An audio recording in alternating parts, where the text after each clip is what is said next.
అన్ని దిక్కులు వదిలేసి ఒక్క ఉత్తరపు దిక్కున తలపెట్టి పడుకున్న జీవితలే తెమ్మన్నారే శివయ్య. ఎందుకో తెలుసా? ఎందుకంటావు? ఉత్తరపు దిక్కున తలపెట్టి పడుకున్న ప్రాణి లేవగాని ఏ దిక్కు చూస్తుంది? దక్షిణం. అంటే యమస్థానం. మృత్యువును చేరుగా చూస్తుందన్నమాట. అందుకే ఉత్తరపు దిక్కున తలపెట్టి పడుకోవద్దని పెద్దలన్నారు. అదిగో అటు చూడు, అక్కడ ఏదో పడుంది. ఓం నమః శివాయ. ఓం నమః శివాయ. ఒరే, ఈ ఏనుగు ఉత్తరపు దిక్కునే తలపెట్టి పడుకుందిరా. దీని తల తీసుకోవడం. నాయన, నీ ముద్దు మాటలు తనివి తీరా వినలేకపోయానే. ఈ అనర్థం జరుగుతుందని తెలిస్తే నిన్ను కావలి పెట్టకపోయేదాన్ని. నిన్ను చేజేసిలా చంపుకున్నాను. శివకోపానికి బలి చేశాను. అమ్మా భవాని, చింతించకు. ఇది జగత్ కళ్యాణానికై జరిగిన సంఘటన. నీ బిడ్డడు తప్పక సజీవుడవుతాడు. ప్రభు దశ దిశలు వెతికారు. ఉత్తర దిక్కున తలపెట్టి శయనిస్తూ ఈ గజాననం మాత్రం దొరికినది. పరమేశ్వర, ఈ హస్తి మస్తకమును ఆ దేహమునకు సంధించి ప్రాణప్రతిష్ఠ గావింపు. వద్దు వద్దు. చంద్రబింబం వంటి చక్కని మోము కలిగిన నా బిడ్డడికి ఈ ఏనుగు తల. ఆ వికృత రూపాన్ని నేను చూడలేను, చూసి భరించను లేను. కాత్యాయని, నీ బిడ్డడు కారణ జన్ముడు. మూషికుని హంతముందించుటకై అవతరించిన.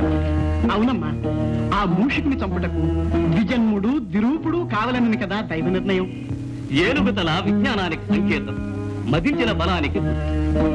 నీ సుతుడు మహావిజ్ఞాని, మహాబల సంపన్నుడు అవుతాడమ్మా.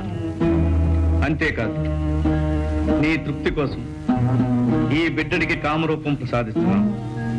ఎవరు కోరిన రూపంలో వారికి కనిపిస్తాడు. కాదనక చిరంజీవిని చేయండి. భవదనుగ్రహం ఎలాగుంటే అలాగే కానివ్వండి.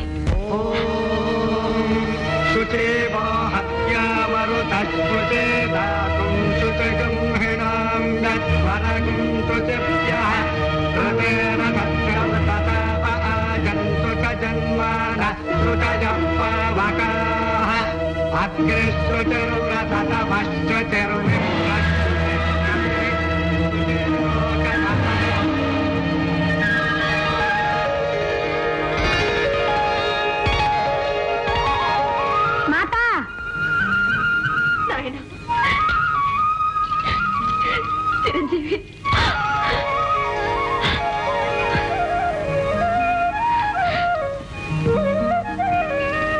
చిరంజీవి, వీరే మీ పితృదేవులు పరమేశ్వరుడు.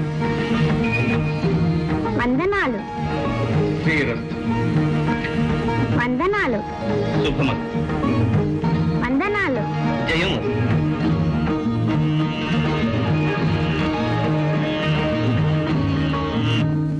విన్నావా నా దేవతలు చేసిన కుతంత్రము? నారాయణ, ఆ తంత్రము అప్పటితో ముగిసిపోలేదు మూషికరాజేంద్ర.